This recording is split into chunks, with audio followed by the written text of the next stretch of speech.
Welcome to the Healing Law Podcast. I'm your host, Douglas. Today we're going to be talking about health law and nature, as we always do here. And today we have Wesley Myers, aka Killtrap. He's a writer and advocate. He's currently writing a book called Law and Disorder. And we're going to get into what that book's about and some of his ideas on tech and consciousness and police interactions in general. Wesley, how you doing today, man?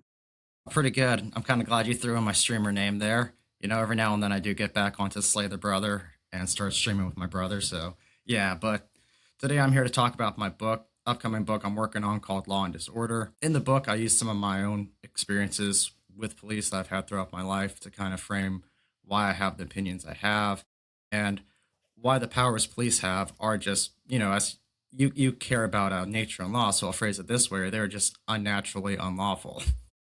But one of the main goals of the police we have today is it was supposed to be a civilian police force to kind of prevent governments from using more militaristic approaches. And that's really unnatural for the hierarchy of man to begin with. When you have to use violence to force your opinion on somebody or force your way of life on somebody, right there, you're breaking a natural hierarchy. Unless, of course, they actually are harming somebody. So, with that kind of balancing act, you do need somebody to do this kind of stuff. I think I went a little off train. Sorry. No, you're fine. So, well, I mean, you're kind of pointing to like the systemic issues at hand here, because we live in a society that's all corporate. Corporations have taken like control and power in many ways, and they run the police and they run the jails, and it's not what it was meant to be by any means. It's become this totally other obfuscation of this attempt to be something natural and organic and lawful, but it's become this. I don't know how to phrase it, but they've hijacked it with this whole system here. You're better at explaining it than me. Yeah, you have a few different machines here because, like, as far as corporations are concerned, this is mainly done through the prison systems. I mean, and that's not where I'm focusing a lot of my work on. But yeah, if you do care about something like that, then going down those rabbit holes will do nothing but make you mad. But police themselves, actually, in more cases than not, they're owned by politicians, and now they themselves can be owned by corporations. So it does tie into that too. But most, as a lot of people on the right have seen, when a governor or a mayor has a political agenda, they often seem to handcuff local police, and they can't do the job they want to do. And when we look at what happened in Minnesota recently with ICE, you cannot objectively say that if the police were able to act out, deaths would have been prevented. But because them doing anything was viewed as aiding ICE, people ended up getting killed because obviously ICE wasn't trained for this. They're trained in fugitive apprehension. They're clearly a military police force. They're not a civilian police force. So having them go in there and deal with civilians like that on the daily, have to do crowd control for protest against them, it just wasn't a good idea from the start. And, so yeah, bad things happen when the citizens and police don't have control don't have agency over the police. Yeah, local police are much better capable to handle, especially locals and people like the ICE is, the supposedly Renee, what's her name? She got shot, but she was like Renee an Good, American. Yeah. And Renee Good, she was an American. Why was ICE even interacting with her to begin with? Why weren't the police buffering in between them, like the local police departments? You see, like there was this guy, Jake Lang. He went out there by himself. He was assaulted by the crowd for like an hour. Maybe it wasn't quite that long, but it was a pretty long time. And not one time did the police step in and stop anything. It was insane. Very interesting. I'll have to look into that story. I haven't seen anything about it. So this guy was in the crowd, like interacting with the protesters. Obviously, he was probably against the protest or pro-ICE. And because the police were ordered to stand down for any reason necessary, they weren't able to step in and help this man. Well, I wouldn't say he's innocent by any means. He went there to agitate and antagonize. He went up there with a microphone, was playing Ice, Ice, Baby in front of the crowd by himself, allegedly. He was surrounded by like 50 cameramen, some of which were definitely with him. But yeah, he did eventually get like attacked by the crowd and was injured pretty badly. And then it devolved into a bunch of people. Like the crowd has started assaulting other crowd members. And at one point they're like, he's with us, he's with us. And the police come and pick that guy up. That was the one time that the police came in. Was this one guy. I think he was an undercover cop, though. And that's what they suspected. And then the police came and picked him up after they figured it out. I think that's what happened. I'm not sure. Wow, that is just a total shit show. I really don't know what to think of that. Yeah, don't jump in the middle. It's funny. It's funny. People interact with cops and they get shot, and you hear, "Well, what did you expect to happen?" Now, I'm not going to say that about anybody, but it kind of is the whole thing of like, yeah, man, if you're going and agitating protesters, you are asking for smoke up your ass. Oh yeah, yeah, he's still going on. But I don't want to make the whole thing about him. I can tell you about him. I'll send some information about him. But back to your book, Law and Disorder, man. Hit us up with some more of that. What you've been researching there. Yeah, I actually need to stay focused and not start ranting on about side topics. Um, so yeah, I guess I'll break down how the book is going to be going. Sorry, I'll break down the book a little more consistently. Because, like I said, I'm going to use some of my own life experiences to explain stuff about police officers. And a very clear one that we've kind of touched in with the examples you brought up, like with Renee Good, is the imbalance of power and the use of force. When I was a kid, I was probably 8 years old the first time an officer actually threatened to shoot me. And more or less, I wanted to cross the street without her permission. And when I went to go across the street, she told me, if you take one more step, I'll shoot you. And when I challenged her on this, what ended up happening is she said something along the lines of, I'm going to, I'll just tell them you went to go reach for my gun and everyone will believe me, even your parents. And you've got to think as a child, you believe that shit. So that right there, I haven't had the same worldview as most people have when it comes to police officers for more or less my entire life. Yeah, it's very understandable. But that was only I'd never even heard. I don't think you've ever told me that one.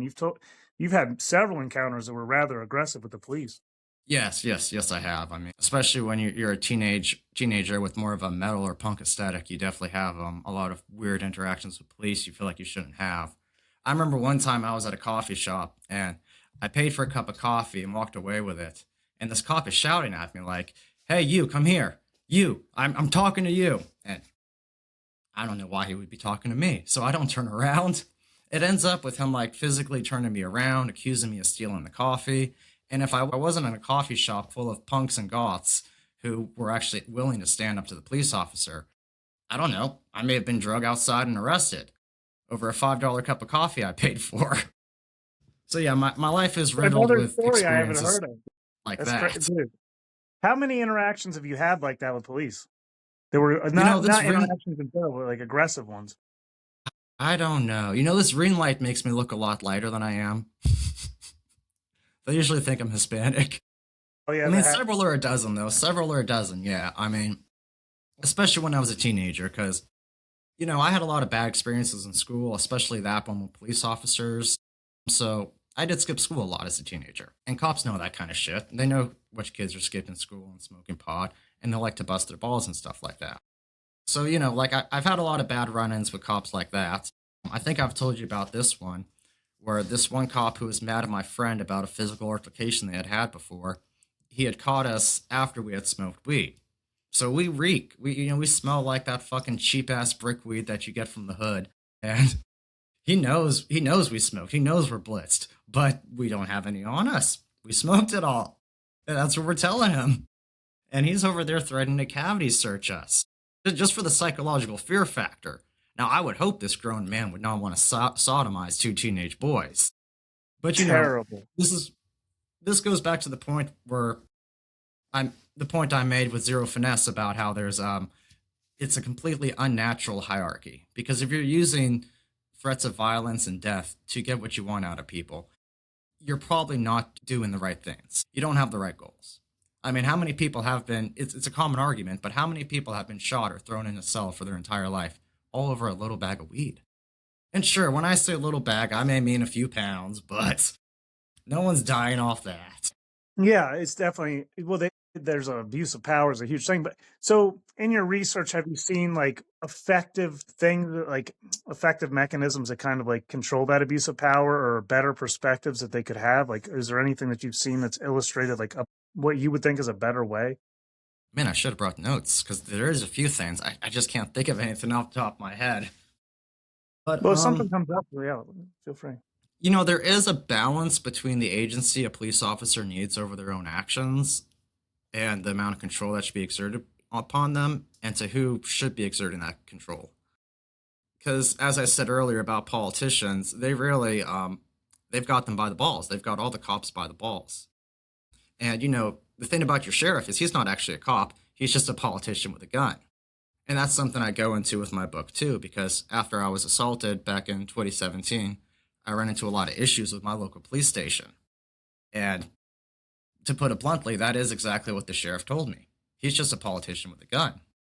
But this is a politician that actually does have the right to shoot you and to justify your shooting on public media.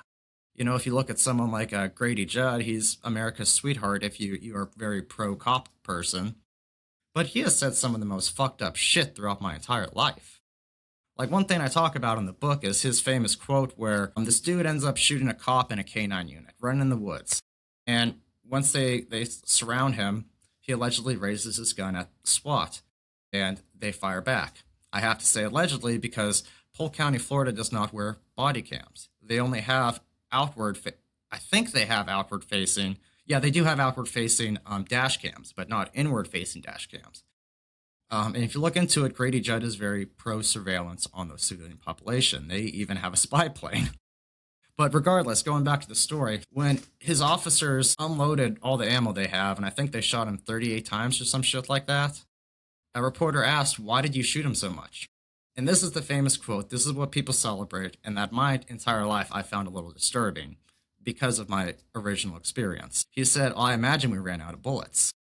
Now, okay, I get it. That's funny. That is peak lowbrow humor. I can laugh at that. No lie. But if that is what you're saying from your heart, the amount of apathy you have as a human being, you shouldn't be in charge of this because there should be policing with compassion. Well, the police should be serving their neighbors. They shouldn't be this separate force that's like separate from the community. They should be involved in the community like everyone else if they want to police the community. That being said, you kind of brought up one potential solution. I guess you're saying Polk County does not have body-worn cameras. Do you think in general that that's a helpful thing for police to have? Do you think that it's improved interactions overall? Well, absolutely. Because accountability means that the civilian population actually can, has some control over the police. Because, yeah, going back to your original question, which I realize I totally went off track from. Yeah, things like having body cameras and allowing police the ability to, what's the term, report something anonymously make reports and stuff like that. Like, one of the biggest problems with this blue wall is they fear internal repercussions. So, there's a lot of things that have to be fixed with how the civilian population and police themselves can report on bad police. And that really does go a long way. Especially, and another thing too, though, that I've noticed is, if anybody has ever had to deal with police in the court, they're allowed to lie in court. And if you look at their actual mentality on the issue, it's quite interesting because a lot of them think it's just obstruction of justice. It's just a misdemeanor. What's the real issue? I've seen countless sheriffs say things along those lines. And it's very disgusting because it's like, how many people have you fucking thrown on the ground or pistol over a misdemeanor? Yeah, it's crazy. So I want to switch topics here. We've had a lot of interesting conversations about like AI and consciousness. Because you have a very unique perspective there. Do you think the AI is conscious itself? God damn, you're just gonna drop the big one on.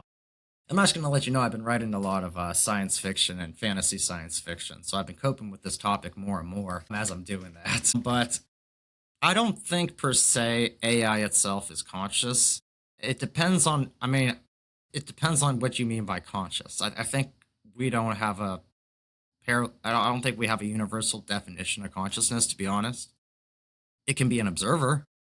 If that's your definition of consciousness, then I guess it's partially conscious. It has no relationship with time, so it's a totally different observer than us. It's just an agent. They're just an agent of whatever they're assigned to be an agent of, which in a sense is similar to humans because we can only be agents of what we can sense, but they have no sense mechanism. I think the question of asking if AI is conscious is also, it's like asking, is our brain consciousness? Our brain could be aspects of consciousness, but maybe not by itself. It's a hard question to answer. I was asking because yesterday I was talking to the Machine Lies, and he's a panpsychist, which I believe is like, I guess everything is consciousness. where everything has Yes. consciousness. It's a very It, interesting perspective from technology. honestly, when if you listen to a lot of physicists, you run into some people who get accused of being panpsychists quite often when they are just trying to answer the same questions I was bringing up. What aspects define consciousness? Let's look at it being an observer. That clearly is what one of the things we use to define consciousness. Well, everything can be an observer in one way or another, so we need to make a line here. And then you all of a sudden you're a panpsychist. Right. The moment you start to ask questions like, is this consciousness? Is this, you know, But yeah, like I don't know, because whenever I've tried to talk to a panpsychist, it's always like a very broad. It's a very broad thing, and I'm not trying to smack talk them or bring them down in any means. But like say here I have a pencil sharpener.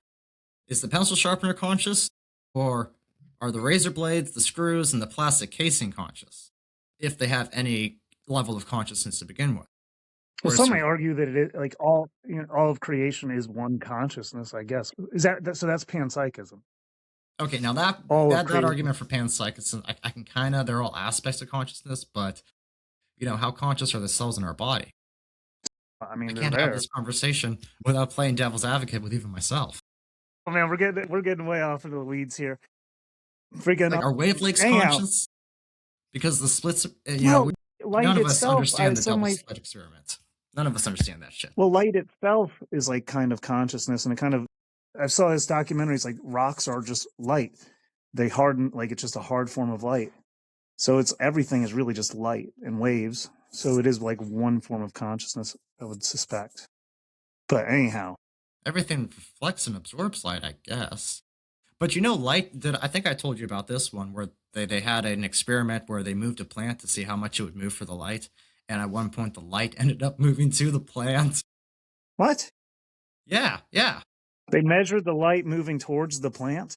Yes. There was Wow. actually I never heard that one. the waves kind of like the wavelengths kind of like widened a little bit, thinned out a little bit or something like that. So, like when they were measuring the UV ray waves around it, they could see like they have this cloudy image around the window going towards the plant. And then you can see as they moved it too far, all of a sudden the cloudiness that was the light, the UV, the photons, it moved out a little bit too. Huh.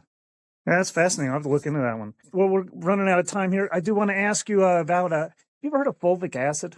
Fulvic acid, is that the dirt people are licking off the Amazon rainforest?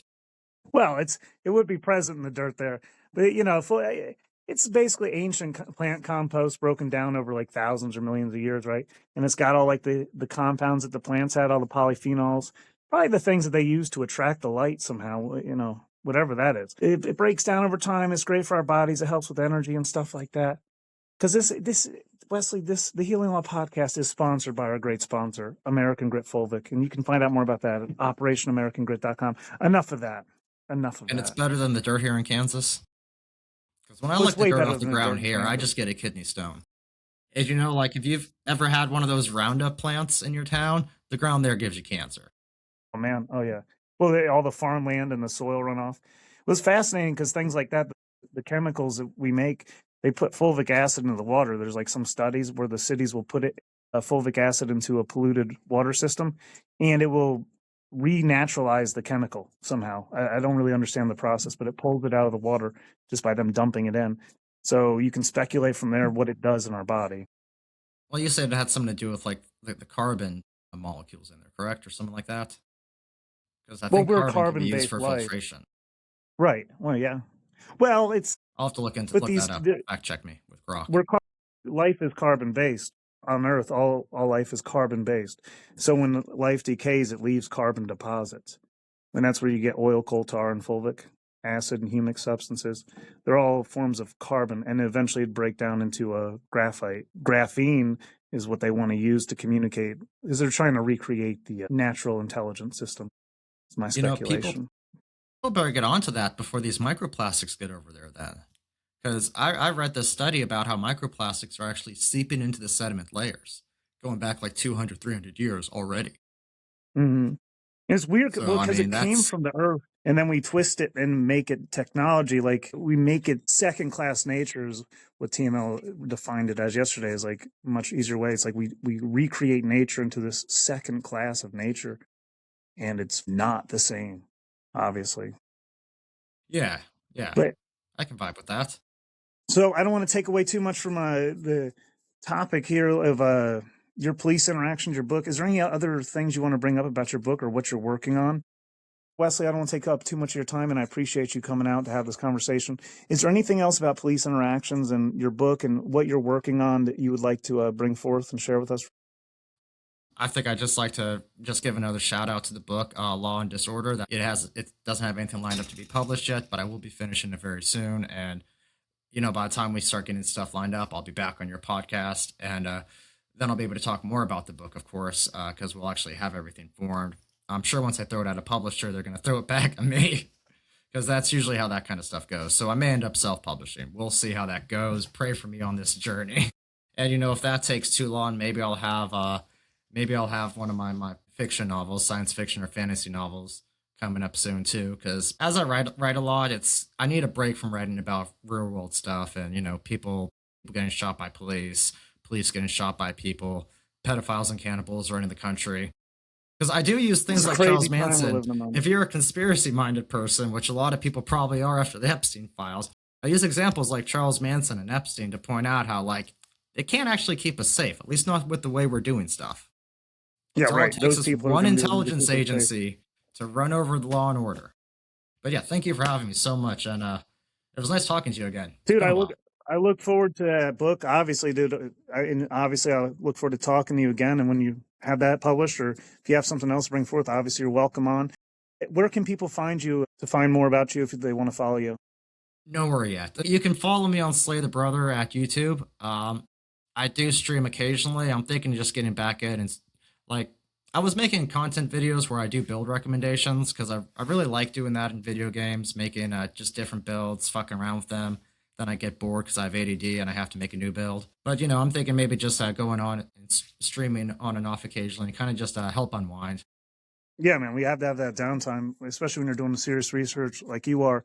Anyhow, Wesley, thank you so much for taking the time. We're going to wrap this up. Thank you all for tuning into the Healing Law Podcast. Y'all take care and be well.